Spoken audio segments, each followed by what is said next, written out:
He second inning of my life आहे. मोदी सरकार विरुद्ध देशाचे तुकडे झाले पाहिजेत, देशाचे अशा विचाराची जी लोक आहेत त्यांच्यामधली लढाई बदलेल. पण मी माझं बाह्य कपडे राजकारणात आल्यामुळे काही बदलवणार नाही. कारण हुईज मुश्रीफ, मी असा प्रश्न विचारला तर लोकांना असंतोष मुश्रीफांच्या विरुद्ध होणं हे साहजिक आहे. कारण मुश्रीफ यांनी त्यांच्या पुस्तकात फक्त खोटंच बोललंय. मोदी सरकारचं काम कसं चांगलं आहे हे मी लोकांना पटवून देण्याचा प्रयत्न करणार आहे. एक तगडा उमेदवार म्हणून मी त्यांना बघतो. मुंबईत लोकसभा निवडणुकांचे पडघम वाजणार आहेत आणि या निवडणुकीच्या धामधुमीमध्येच उत्तर मध्य मुंबईमध्ये पद्मश्री ॲडव्होकेट उज्ज्वल निकम यांना महायुतीतर्फे उमेदवारी घोषित झाली आहे आणि त्यानंतर तर्कवितर्कांना उधाण आलंय. सर, तुमचं स्वागत आहे ETV भारतमध्ये. सर, किती अपेक्षित होतं आणि किती अनपेक्षित होतं की उत्तर मध्य मुंबईतून तुम्हाला BJP कडून उमेदवारी? मला याबद्दलचं अपेक्षित काही नव्हतं, कारण मी कुठल्याही राजकीय पक्षाचा आतापर्यंत सभासद नव्हतो. फक्त भाजपची उमेदवारी आता जाहीर झाल्यानंतर मी भाजपचा सभासद झालो. पण ही गोष्ट तेवढीच खरी आहे की भाजपचे पंतप्रधान, आपल्या देशाचे पंतप्रधान नरेंद्रजी मोदी आणि त्यांच्या सहकाऱ्यांनी गेल्या काही वर्षामध्ये आपल्या देशामधचं नाव जे आंतरराष्ट्रीय स्तरावरती दुमदुमलं आणि अंतर्गत सुरक्षा, बाह्य सुरक्षा या संदर्भात ज्यांनी योजना केल्या, ज्यामुळे आज देशात भारताचं नाव एक महासत्ता म्हणून बघितलं जातं, त्याबद्दल मला नेहमीच कौतुक वाटत आलं होतं. आणि म्हणून ज्या वेळेला मला ही विचारणा केली की आपण हे तिकीट घ्यावं आणि मुंबईहून लढावं, मी विचार केला जावं की नाही. कारण ही second inning of my life आहे. कारण राजकारण आणि वकिली हे दोन भाग भिन्न आहेत.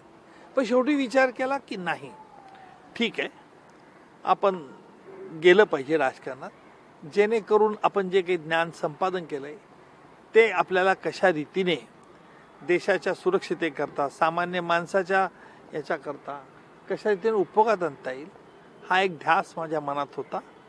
आणि त्या अनुषंगाने मी भाजपचं उमेदवारी स्वीकारली.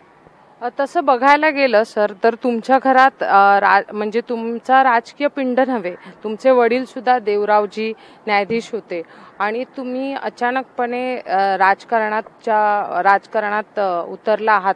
म्हणजे एक प्रकारे काळा कोट उतरवून तुम्ही राजकीय पुढाऱ्यांचे कपडे आता थोड्या दिवसाने घालताना आम्हाला दिसाल. तर माझा कपडे कुठेही बदलवले नाही, मी आजही सफारी घालूनच फिरतो. नाही, पण राजकीय व्यक्तीचा आपला बघण्याचा एक दृष्टिकोन झालाय की राजकीय व्यक्ती म्हटलं म्हणजे झब्बा, पांढरा झब्बा, पायजमा, एक वरती जॅकेट, असं काही नाही. मी माझ्या रेग्युलर ज्या कपड्यांमध्ये असतो, पोशाखात, त्याच पोशाखात मी राहणार आहे.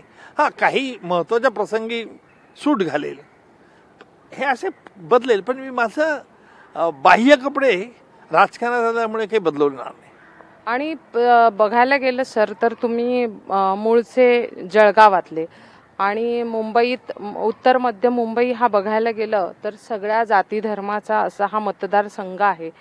तर किती तुम्हाला संघर्ष करावा लागणार आहे? नाही, असं आहे की संघर्ष का करावा लागेल, मला नाही करावा लागणार. कारण असं आहे की मी माझ्या पक्षाची आयडिओलॉजी लोकांच्या डोळ्यासमोर ठेवेल.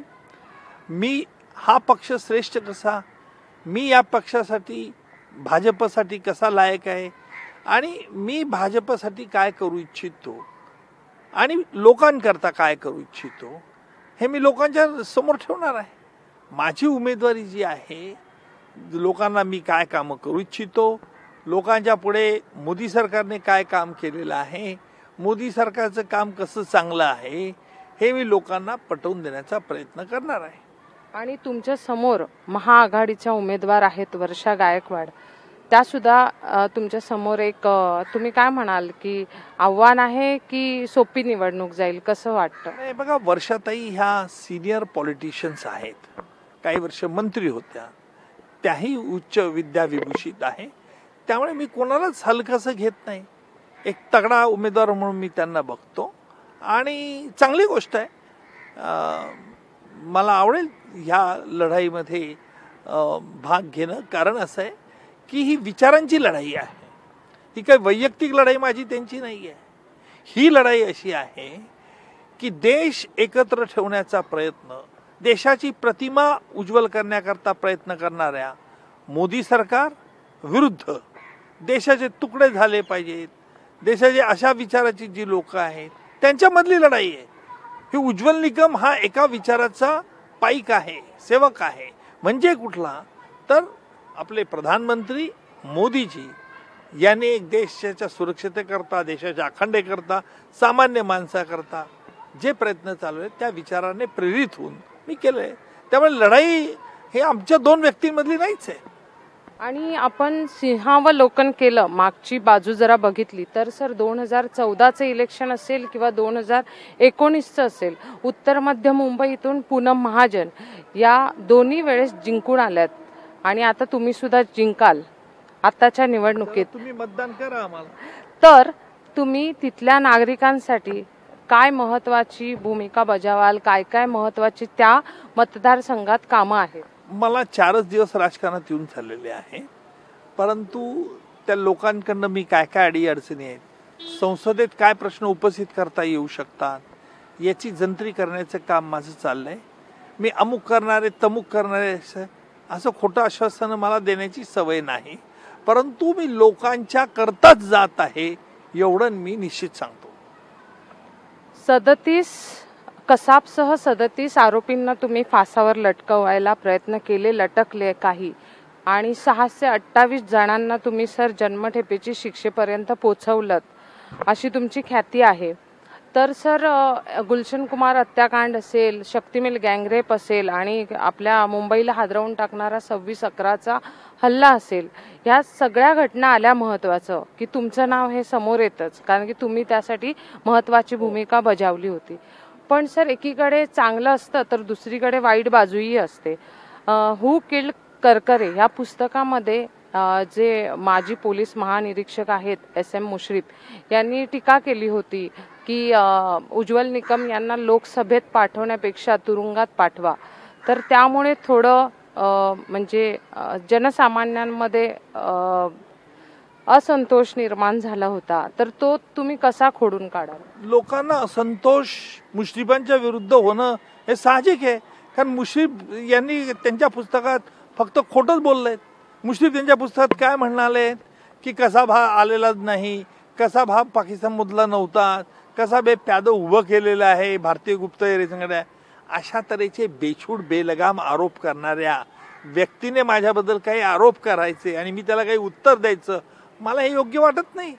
कारण हु इज मुश्रीफ मी असा प्रश्न विचारला तर असा प्रश्न आहे. परंतु मुश्रीफ साहेब, आपण हे लक्षात घ्या की आपण काय बोलतायत. आपल्या आरोपामुळे लोकांच्या भावना काय दुखावल्या जातात, आपल्या या आरोपामुळे लोक आपल्याबद्दल काय विचार करतात. मला मी कोण आहे, मी काय केलं आहे याचं स्पष्टीकरण मला कॅमेरासमोर देण्याची गरज नाही. परंतु तुम्ही मुश्रीफांची हू किल करकरे म्हटलं पुस्तक लिहिलं असेल त्यांनी, तर त्या पुस्तकामध्ये फक्त खोटे, चुकीचे, बेछूट आणि विशिष्ट विचाराने प्रेरित झालेले आरोप त्यांनी केलेले आहेत. मला कळत नाही की देशाच्या सुरक्षितेकरता जे महत्त्वाचे प्रश्न असतात अशा प्रश्नांना उगीच लोकांची दिशाभूल करणं हे मला आवडत नाही. आणि त्याच्यामुळे काय होतं आणि काय नाही याच्याकडे मी काही लक्ष देत नाही. आणि सर शेवटचा प्रश्न, निवडणुकीची तुमची आता प्रचाराची वगैरे तयारी कशी असणार आहे आणि जनतेला आपलंसं करण्यासाठी, मतदाराला आपलंसं करण्यासाठी तुमची काय रणनीती असणार आहे? काय नाही, मी लोकांपुढे हात जोडणार आहे. मी आतापर्यंत केलेलं काम आपल्याला आवडत असेल, चांगलं झालं वाटत असेल तर आपण मला 20 मेला निवडून द्या, हीच मी विनंती लोकांना करणार आहे. कमळाच्या चिन्हावरती बटन दाबा आणि भरघोस मतांनी आपण सगळ्या भाजपांच्या उमेदवारांना निवडून द्या, एवढीच विनंती करेन. सर तुमच्या पुढच्या या राजकीय वाटचालीला ETV भारतकडून खूप खूप शुभेच्छा. धन्यवाद. व्हिडिओ जर्नालिस्ट अनिल निर्मळसह पूनम अपराज, ETV भारत, मुंबई.